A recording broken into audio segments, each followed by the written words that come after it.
Chapter 19. Wind, Sand, and Stars. We rode blindly, letting the horse lead the way. In the dim moonlight, I could see the sheer drop just beyond the narrow mountain track, falling away into blackness. Knowing a single misstep would send us plunging into the abyss, I kept my eyes skyward, marveling at the glittering carpet of stars that had unfurled overhead. Recalling Father's books on celestial navigation, I found the familiar shape of Ursa Major and followed the line of its tail north. But at these latitudes, Polaris, the North Star, lay low to the horizon, hidden behind a mountain peak. At that moment, however, I thought little of our destination, only of putting as many miles as possible between us and the village. At dawn, when we retired to escape the midday heat, Pierre and I would use his radio to fix a bearing to the aerodrome, and freedom. That was the plan, anyway, but barely an hour had passed when Sean suddenly halted his horse and leapt to the ground. "What is it?" I said as he limped towards me. "My back," he grunted. "Can't stand it anymore, all that bouncing. Hand me my bag, will you?" On taking his bag, Sean wandered away into the darkness. "Where are you going?" I called after him. "Gotta take a leak," he said before disappearing round the corner. I sat alone in the darkness, a creeping dread clawing at my mind. They would have found Redbeard's body by now and dispatched warriors to hunt us down. They were out there in the darkness somewhere, men of the reef, who knew intimately every last inch of these mountains. Against such men, our only weapon was time, and it was fast running out. At long last, Sean reappeared, but instead of mounting his horse, he tied its reins to a shrub, then unbuckled a bedroll from his saddle and laid it out on the ground. "What are you doing?" I said. "Getting some shut-eye," Sean yawned. "What?" I said. "But we've barely started. We need to keep going." But Sean did not respond. He lay down on the bedroll and was soon loudly snoring. Jerking my reins as I'd seen the Riffians do, I persuaded my camel to lie down and rushed to Sean's side. But no matter how hard I shook him or shouted in his ear, I could not rouse him. I cursed and paced in place, wondering what to do. For a brief moment I considered carrying on alone with Pierre. After all, it was Sean Elcrem's men would be after. So far as they knew, I did not exist. But I swiftly abandoned this notion, for Sean's knowledge of the Riffian tongue and culture was as vital to our survival as food and water. I had no choice but to wait until he awoke. Hearing Pierre moaning behind me, I rushed over and helped him down from the camel. Though still in the grip of mania, under the Chief's spell, his struggles were weak and confused, and I managed to lay him down and wrap him in my bedroll. After a few puffs from Sean's pipe, he too was fast asleep. As I sat down to my vigil, I felt something hard and heavy in my pocket, and reaching in, found Pierre's pistol. I grasped the bottom of the grip as Thierry had shown me and pulled out the magazine, only to find it empty. A fresh wave of dread washed over me as I swept it back and laid the pistol on my lap, hoping it would be enough to bluff my way out of my next predicament. Without a bedroll of my own, I passed a frigid, miserable night. Every time exhaustion began to overtake me, a fresh fit of shivering would rouse me again. Not until the sun's dawning rays fell across my frozen body did I at last enjoy sleep's warm embrace. But suddenly a loud yawn catapulted me from my slumber, and I snatched the pistol from my lap. "Good morning to you too," said Sean, stretching as he rose from his bedroll. In the light of day I could see the swathes of blood-soaked bandages he'd crudely wrapped around himself. I lowered the pistol and glared at him. "Why did you stop?" I said. "We could have gotten miles away in that darkness." Sean shrugged. "I don't know what came over me. I must have lost more blood than I thought." "Oh, by the way," he added sheepishly, "sorry about yesterday. I just really had to get out of there. There's no telling what panic will make you do. Anyway, what I mean is, I think we got off on the wrong foot. No hard feelings, yeah?" I hesitated as Sean held out his hand.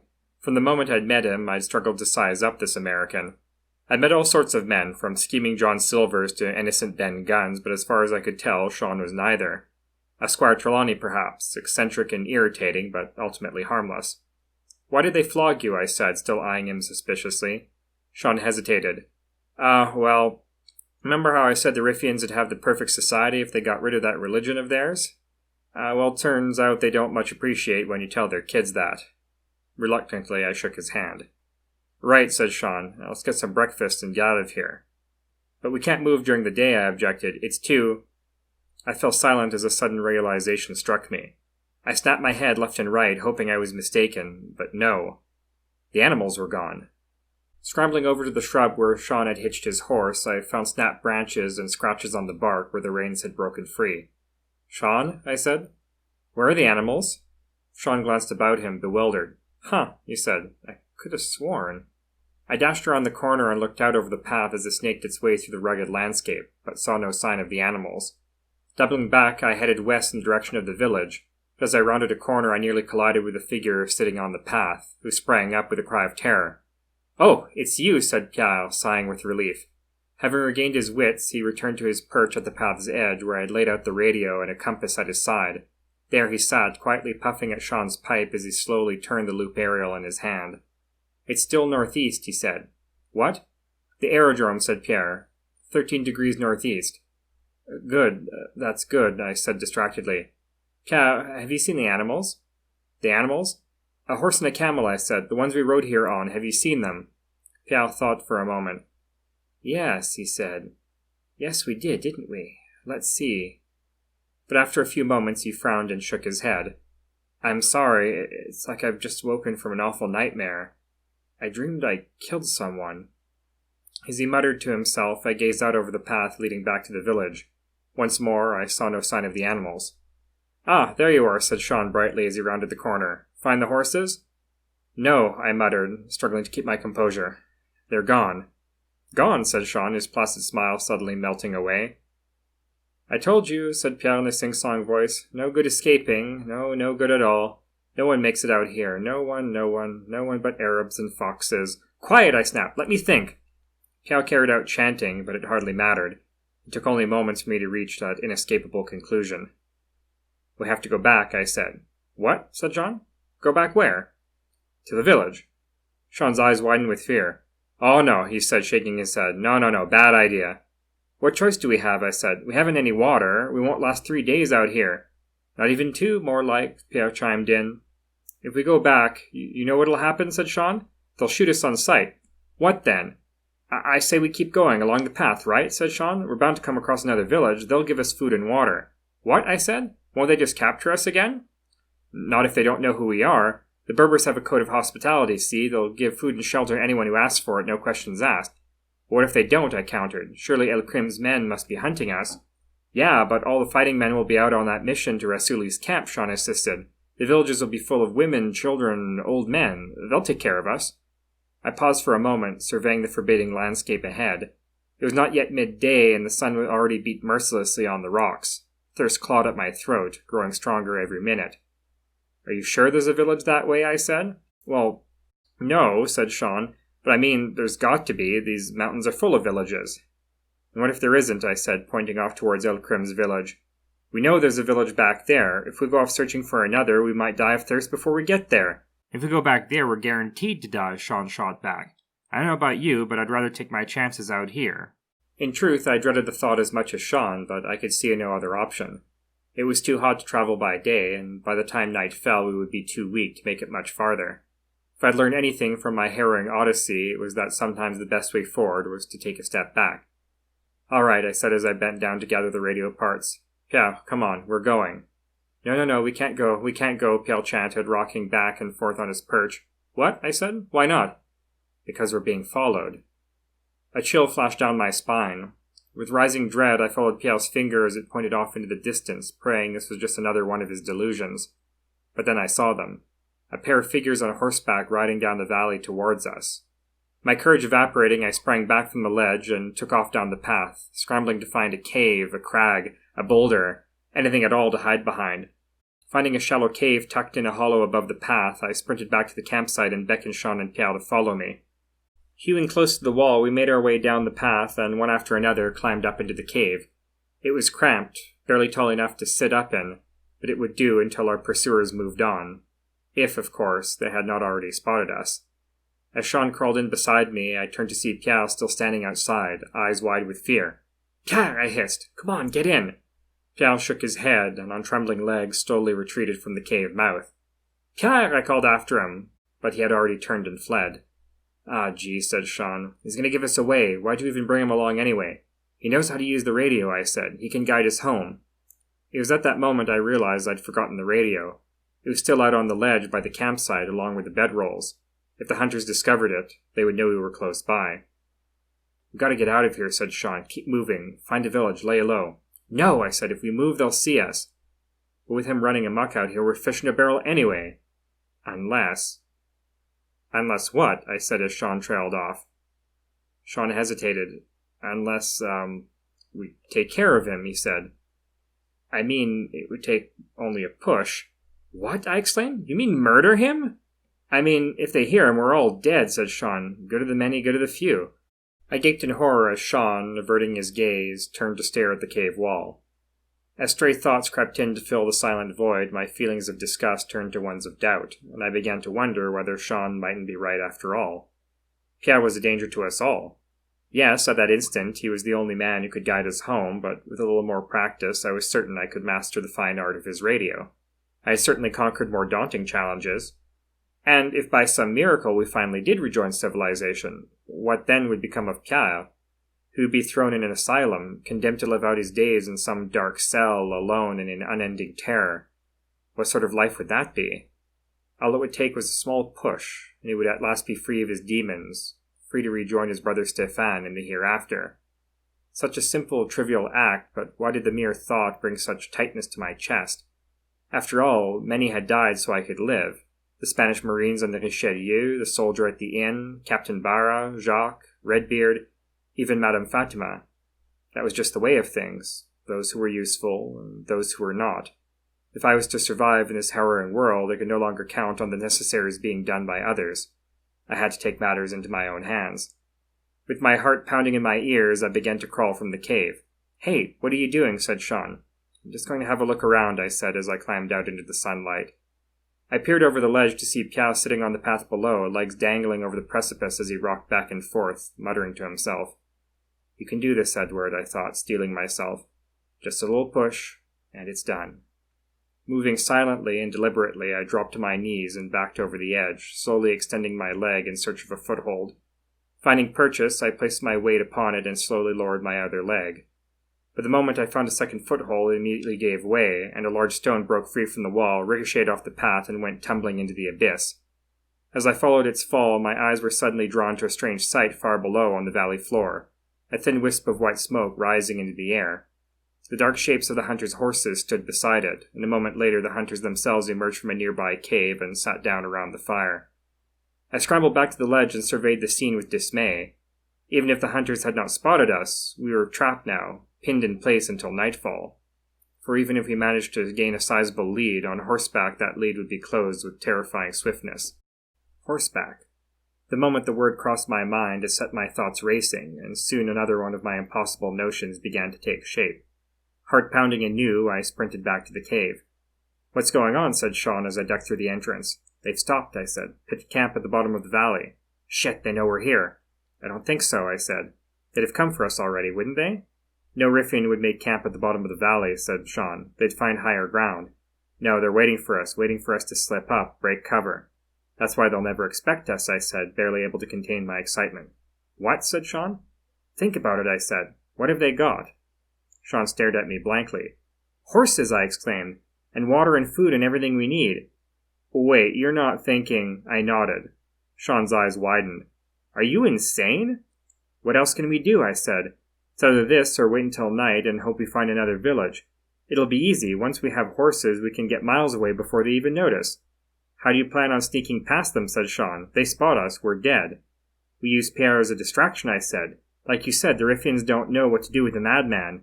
And once we have the horses—" "We leave him behind," said Sean, realization dawning across his face.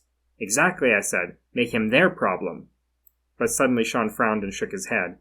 "No, too risky. If anything goes wrong—" "Then you can talk us out of it," I insisted. "Like you did back at the stables. That was brilliant."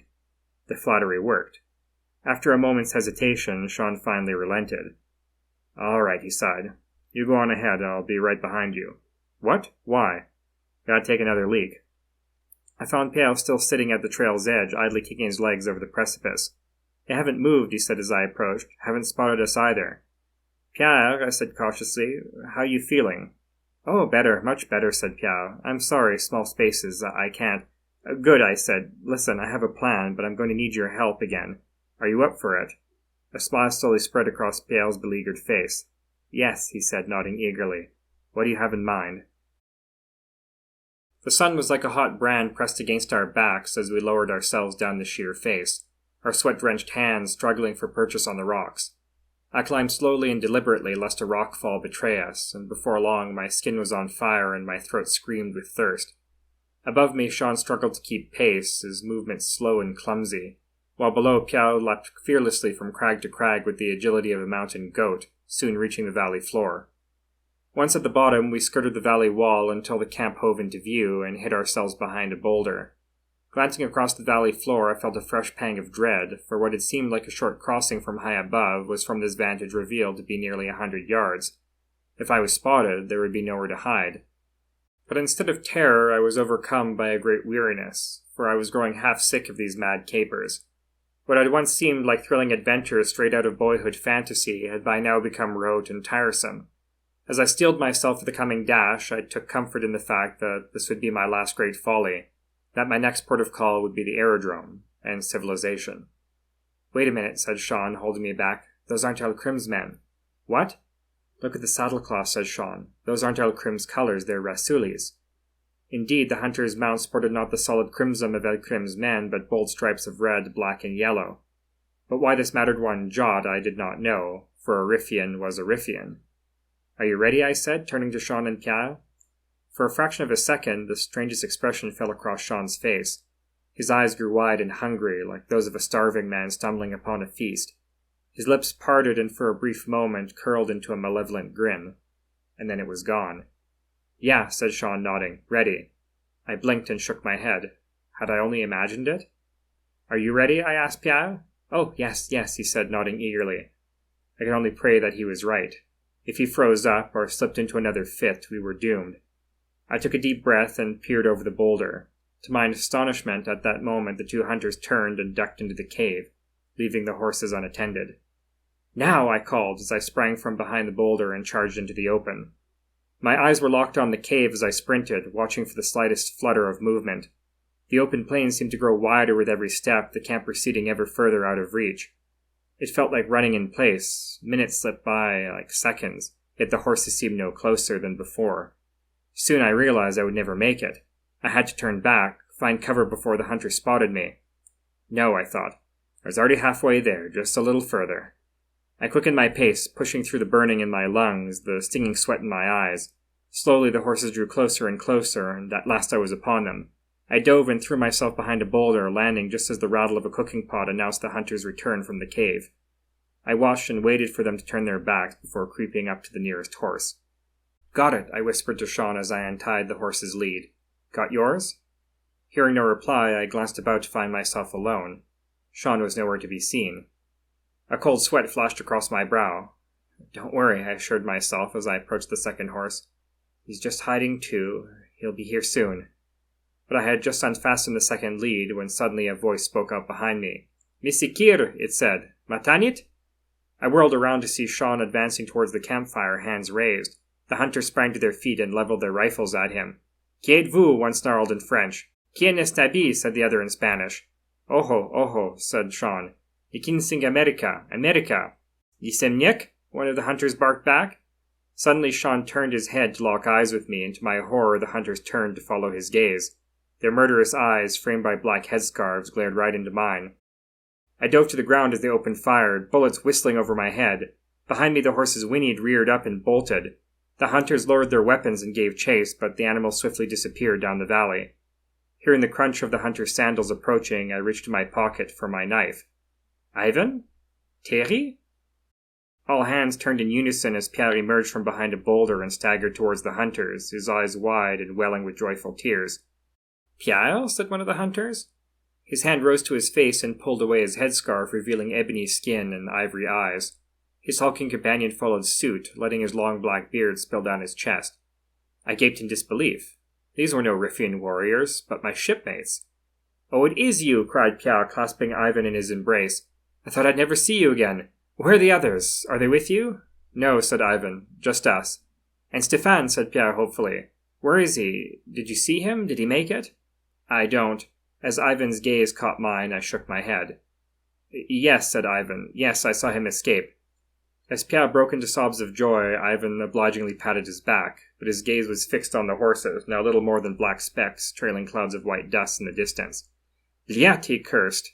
"Inikode verim iksekias. We'll never get them back now." Thierry turned and glared at me. "What did you think you were doing?" he growled. "Why did you not come back like we told you to?" "Well, Tigovich Baruske?" All eyes turned to Sean, still standing at the edge of the camp. Thierry raised his rifle.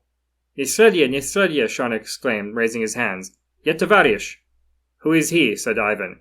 "He's a friend," I said. "He's an American, a medic. He was in the Legion too." "An American? What's he doing out here?"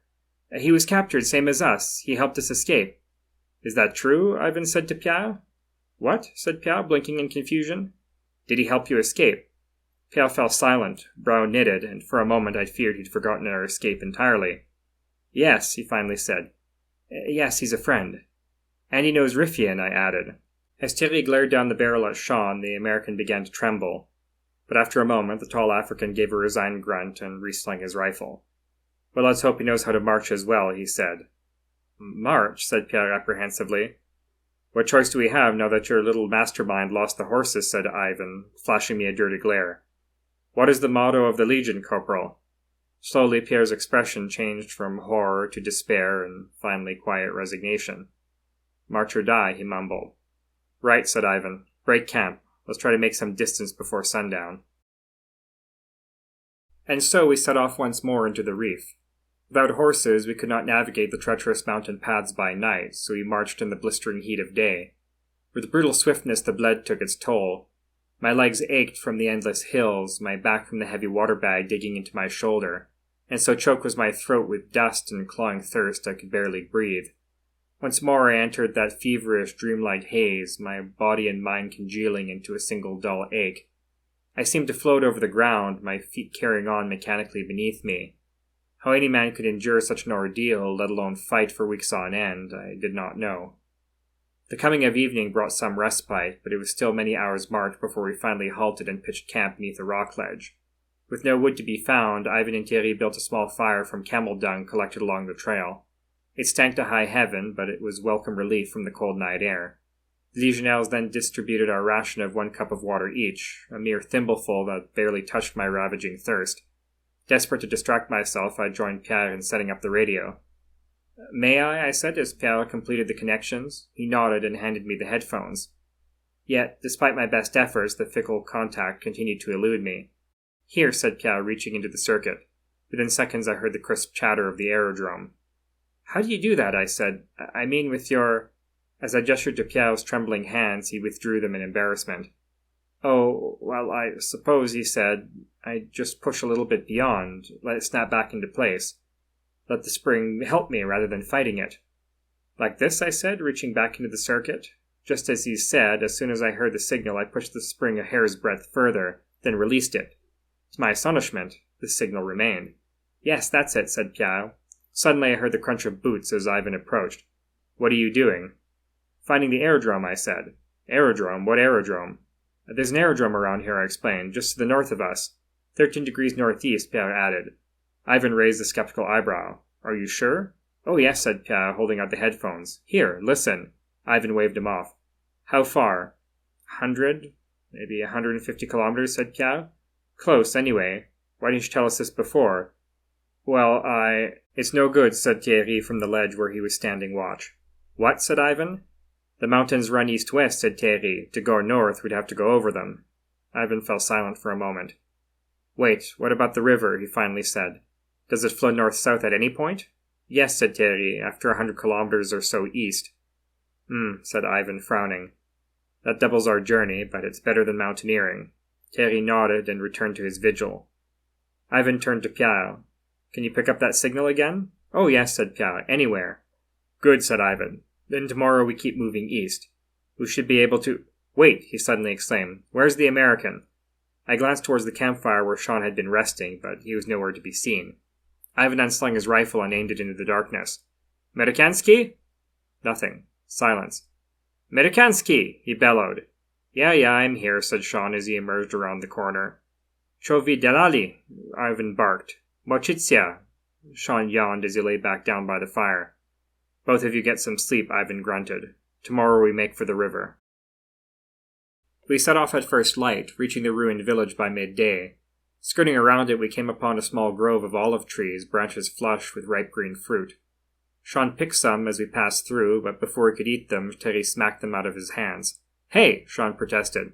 "Don't touch it," said Thierry. "They're contaminated with gas." "That was days ago," said Sean. "It'll be gone by now." Thierry shook his head. "It stays around for months. Don't touch anything." The moment the river came into view, I broke from the column, sprinted down the banks, and threw myself in. I moaned in ecstasy as the cool waters washed over my parboiled skin, and gulped down mouthful after mouthful until I could drink no more. But this respite was short-lived, for soon I saw Thierry's shadow looming over me. "Get up," he snapped, "and fill that water bag." Thus far we had marched in near silence, but as we started along the river, Ivan suddenly spoke. "What do you think has become of the Richelieu? Think they'll be able to get her back?"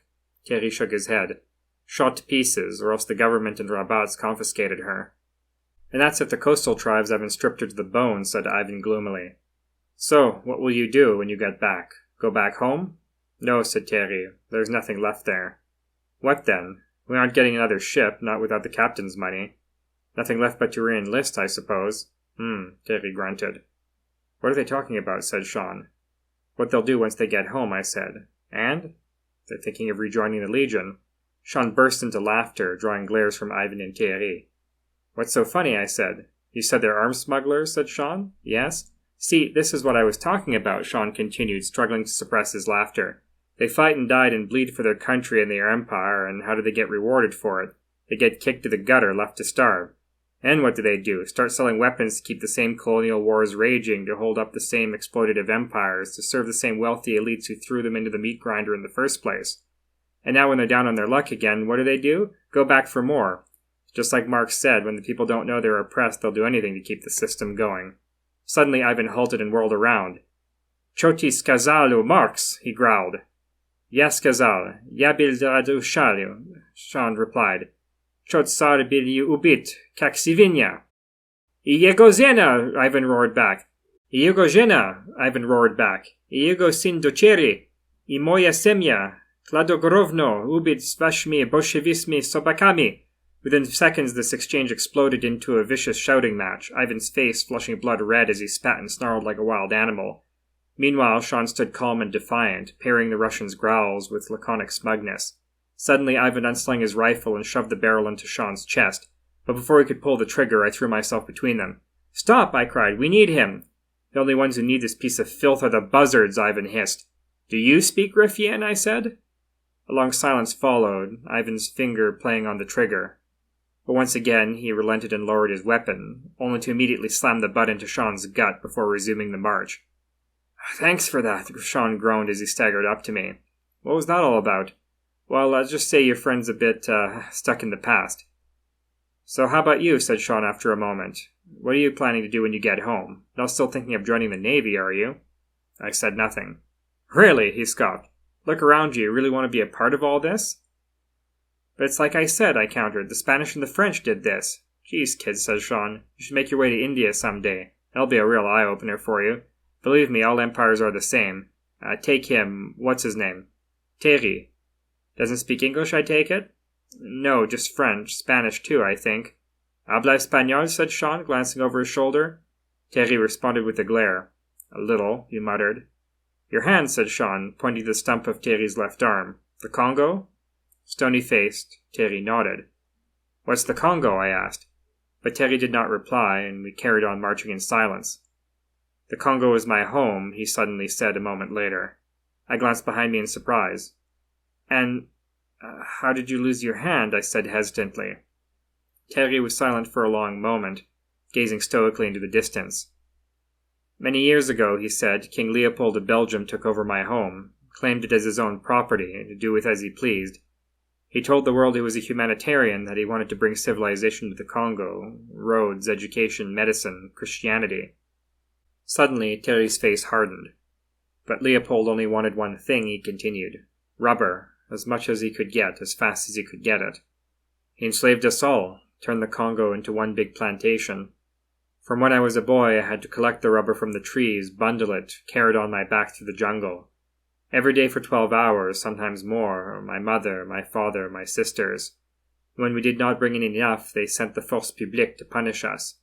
First they whipped us, then they starved us, and if still we did not work hard enough, or if we fought back, then they locked us in huts and burned us alive, or shot us.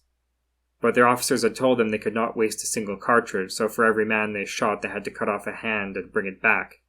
And if they missed... Terry held up his stump. I was 10. I was fetching water from the river and saw a soldier hunting an antelope on the other bank. He missed. The moment he saw me, I had no time to run. He grabbed my arm, took his knife. As abruptly as he had started, Terry fell silent. Only the steady crunching of our footsteps remained to fill the deafening silence. Like I said Sean, chuckling to himself, they're all the same.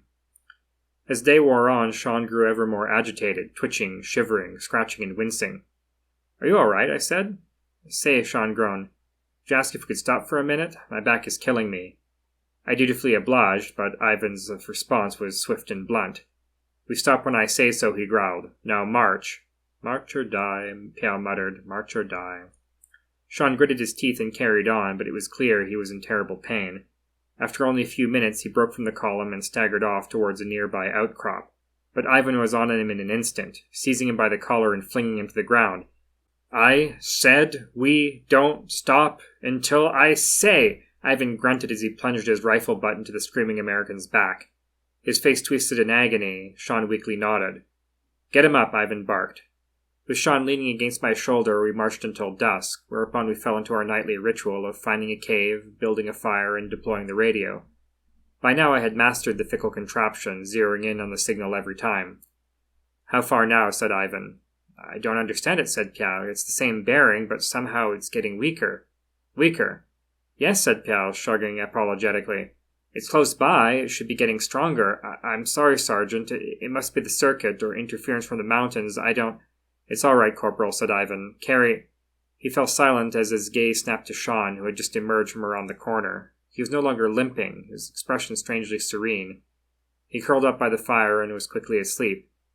Carry on, said Ivan. How long until we reach it? A day? 2, maybe, said Pierre. Good, said Ivan, casting a troubled glance over Sean's sleeping form. Good. Next day's march passed in a blur, an unchanging procession of rock, sand, wind, sun, and buzzing cicadas. I did not even have Sean for company, for he had fallen behind to march alongside Thierry, the 2 men chatting quietly in Spanish all day long. There was nothing to do but think, and as our destination grew ever closer, I could not help but think of my own future. The white ensign still beckoned, calling me to a life of duty and adventure before the mast. I imagined myself standing on the bridge of a mighty battleship in smart-dressed blues, a crowd of thousands cheering and waving flags along the docks as we sailed in some exotic foreign port. No skulking up the African coast in a rusty old tub, no running blockades or striking dirty deals in back rooms. I would be a proper sailor. But my thoughts soon turned to the ruined village, the moaning patients covered in burns, the stump of Thierry's hand. Though Sean had travelled the wide world and witnessed the horrors of war firsthand, I refused to believe the British Empire was capable of such atrocities. No gentleman officer worthy of his stripes would order his men to gas innocent women and children or lop off their hands. No upstanding Tommy, Jack Tar, or Flyboy would obey such an order. It was just plain un-English. My musings came to an abrupt end as Ivan halted and dropped to the ground. The valley ahead had suddenly opened onto a broad open plain, over which loomed a truly imposing structure. No mere hilltop village, its massive redstone walls and turrets rose into the sky like the body and limbs of some giant creature sprung from the bowels of the earth. And over its jagged ramparts flew a forest of flags and banners bearing the red, black, and yellow colors of Rasuli. We followed Ivan up the valley wall to a ledge overlooking the fortress. From here he drew out his binoculars and looked out over the ocean of white tents stretching out before its walls, the olive and palm groves carpeting the rolling hills, and the hundreds of tiny figures crawling over the valley floor. What do you think? He said, handing Thierry the binoculars. How do we get past it? Wait until dark, said Thierry. Take only weapons. Move fast. Get across quick. Sergeant, said Pierre nervously. Yes, Corporal? What if we're discovered? What if they question us? Then we fight, said Ivan. Sean can handle it, I said. Like I said, he speaks Riffian.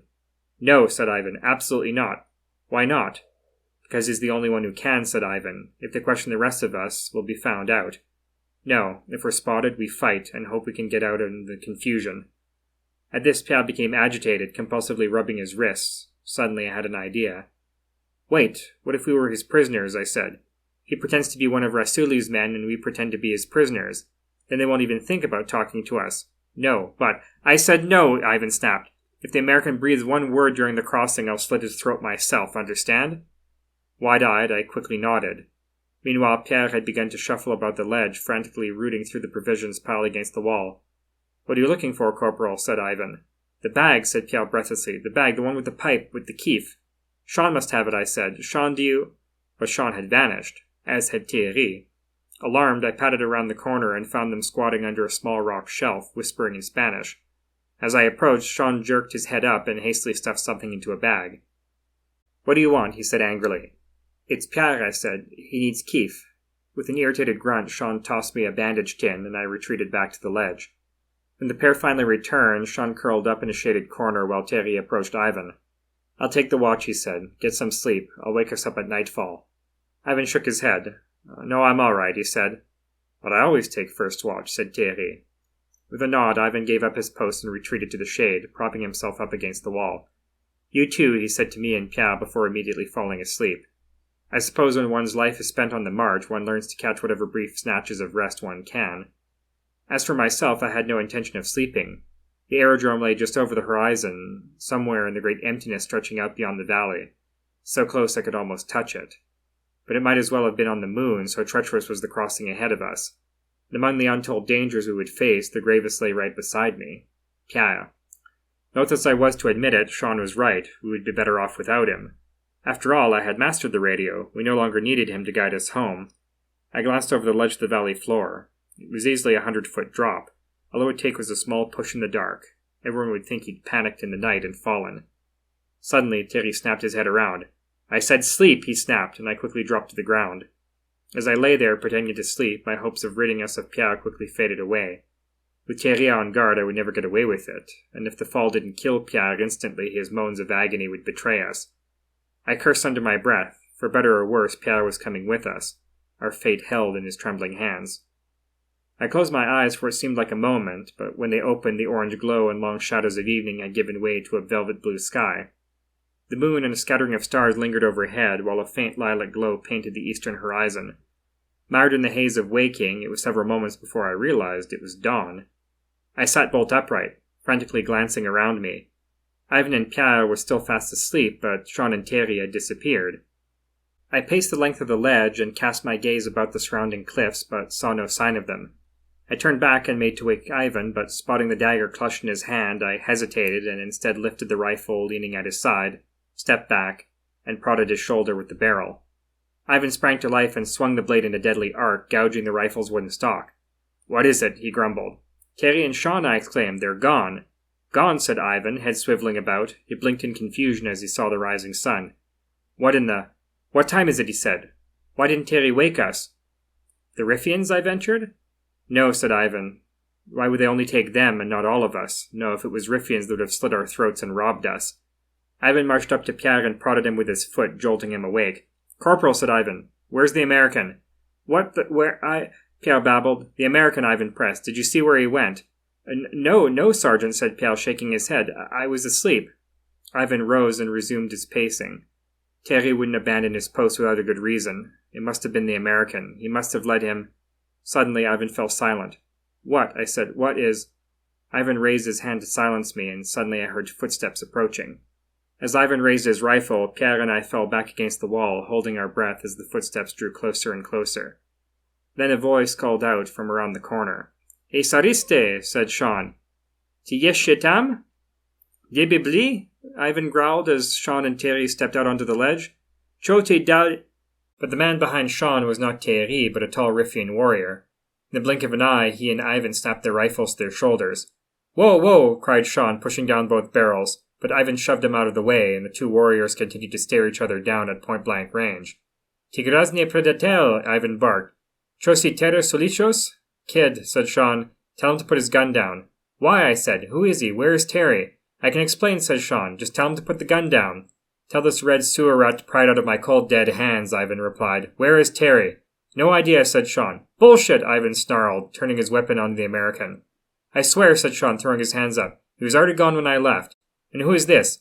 "Hamid," said Sean. "He's agreed to grant us an audience with Rasuli." An audience, said Ivan. To what purpose? To get us out of here. Ivan twitched. What the hell is he talking about? Sean took a deep breath. If you put the gun down and come with us, he said, I can talk Rasuli into letting us go. And why the hell would he do that? Ivan scoffed. Because, said Sean, I've got information he wants on El Krim. Look, you can kill him if you want, but there's hundreds more like him down there. And I don't know about you, I'd like to go home. A long moment passed in silence, the two men locked in their tense, deadly standoff. Ivan's eyes flitted from Hamid to Sean, then to me and Pierre. But as it returned to the Riffian, his eyes narrowed, and I saw his finger start to slowly squeeze the trigger. Stop, I cried. Listen to him. He knows what he's doing. Quiet, Edward, Ivan snapped. You don't know his kind like I do. But I know he helped me once, and that's enough. I've never seen a man so reluctant, so disgusted, so utterly defeated as when, after a long, tense silence, Ivan finally lowered his rifle and handed it to Hamid. I hope he knows what he's doing, he muttered, or I'll slit his throat if it's the last thing I do. We followed Hamid down the narrow goat track to the fortress gates. As we approached the towering wooden doors, villagers came down from the groves and gathered along the avenue to gawk at us. Hamid halted and called up to one of the warriors patrolling the ramparts, who nodded and disappeared into the fortress. A moment later, the door slowly creaked open, and out rode a tall, bearded figure on horseback, dressed in black robes with a shining scimitar at his side. Is that Rasuli? I whispered to Ivan. No, said Ivan, I've seen a photograph. Rasuli is much larger, my size. The man halted his horse just before the gate and beckoned for us to approach. As we started forward, Hamid held out his rifle, letting only Sean through. Bowing and spreading his arms submissively, the American approached the horseman and began to speak in Riffian. Beside me, Pierre's eyes flitted fearfully across the ramparts, where dozens of warriors trained their rifles down upon us. As the crowd of onlookers swelled and closed in around us, he began to shake and clutch at his body as though a sudden chill had come over him. Suddenly he reached for Sean's bag, now hanging from Hamid's shoulder. Hamid recoiled, barking angrily as he raised his rifle. No, stop, I cried, miming the motion of smoking a pipe. After a moment, Hamid nodded, and after glancing through the bag, he handed it to a grateful Pierre. What's taking him so long? Ivan muttered. For many long minutes now, the horseman had stared stoically at Sean as he pattered away in broken Riffian, giving no sign as to the state of the negotiations. But at that moment, Sean turned and beckoned to us, grinning ear to ear. Ivan blinked. He did it, he said, stunned. The little red bastard did it. I told you he would, I said, feeling a great weight lifted from my shoulders. Though our fate was far from certain, at once my head filled with fantasies of returning to Quetta by proper caravan, or even by train. No more marching, no more sleeping on bare rock, no more thirst. My, said Pierre as we approached the gate. This American does love his morphine. What? Pierre held out a handful of bandage tins, which were filled not with bandages or keef, but small glass ampules of clear liquid labeled morphia. But Sean said he didn't have any morphine, I said. That he'd run out months ago. Glancing up at Sean, I suddenly saw it again, that strange, sinister grin. The realization struck me like a thunderbolt. Ivan, we have to get out of here. What? It's a trap. He's lying. We can't go in there. It's a trap. Ivan acted swiftly and brutally. In one quick movement, he wrenched the rifle from Hamid's grasp and slammed it into his head. He had barely hit the ground when Ivan fired a round into his chest before swinging the rifle upwards and unleashing a furious volley at the guards on the parapet. Run, Edward, he bellowed as he frantically worked the rifle bolt, the guards shot smacking to the ground around him. By the gate, the horseman drew his sword and charged, but suddenly slumped in the saddle and fell to the ground. At his side, Sean made to flee before he, too, was felled mid-stride. The ground began to rumble, and whirling around, I beheld the awesome sight of hundreds of mounted warriors thundering down the mountainside, all bearing the crimson flag of El Krim. I have said before that fear is a queer thing, able to compel even the cleverest man to betray his better judgment. In that moment of terror, as the wall of thundering hooves bore down upon me, a moment's reflection might have warned that the fortress would soon become an inescapable tomb. But some animal instinct took hold, and I bolted for the gate, slipping through just as the massive doors clanged shut. The fortress is a scene of utter chaos, its narrow passages choked with women and children fleeing in terror as outside gunfire rattled like hard rain on a tin roof. Not wishing to be dragged into the suffocating crush of bodies, I ducked into an alcove and waited for it to pass by. My mind was reeling. Why had Sean betrayed us? Why had the Riffians attacked each other? Where had Terry gone? But all these swirling thoughts were swept aside by one singular concern, getting to the aerodrome. If Pierre was right, it lay less than 1 day's ride away. All I needed was a horse or camel. But where to find one?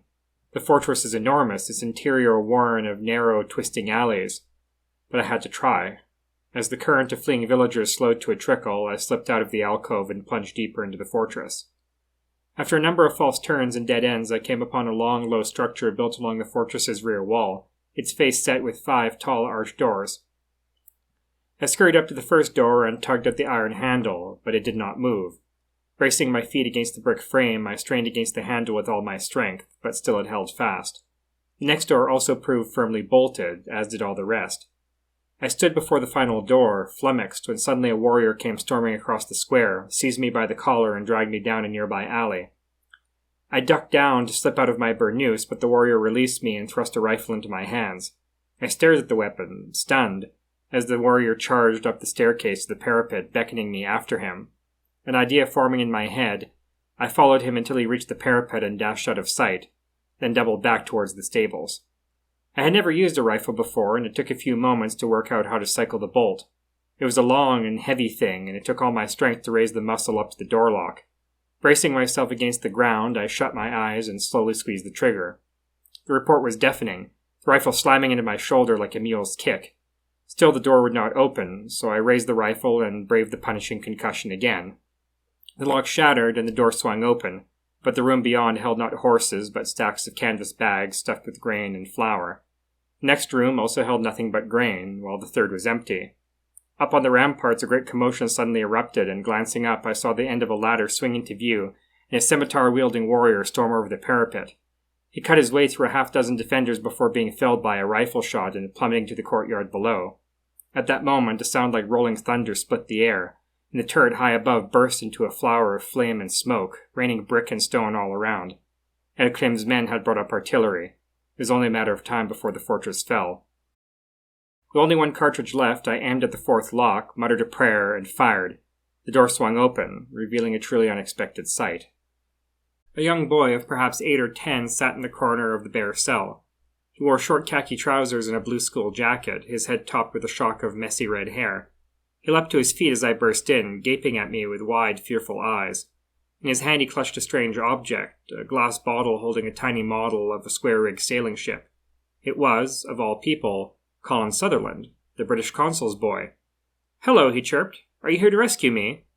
I cast the empty rifle aside and bolted off, starting my search anew, but soon I heard footsteps running up behind me. Wait for me," cried Colin as he sprinted across the square, still clutching his bottle.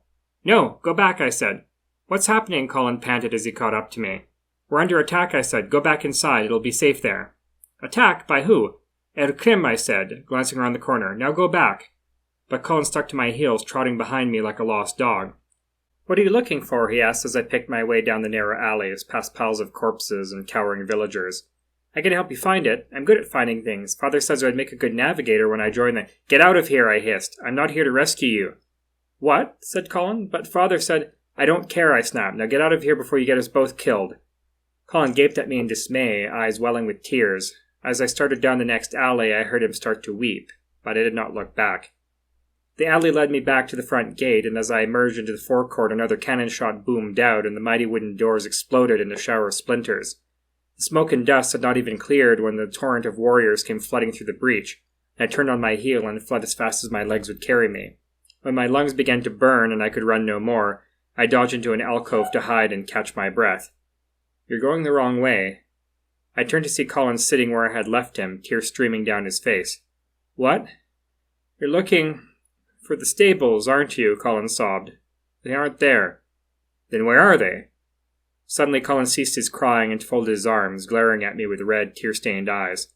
"Where are they?" I hissed, but Colin continued to glare defiantly. "Look," I said, "when I get home I'll tell your father you're here. He'll send a rescue." Nothing. The sounds of fighting grew nearer and nearer. "Fine," I said, "you can come with me, but you'll have to do as I say, understand?" Colin nodded eagerly. "Now where are the stables?" "That way." "Show me."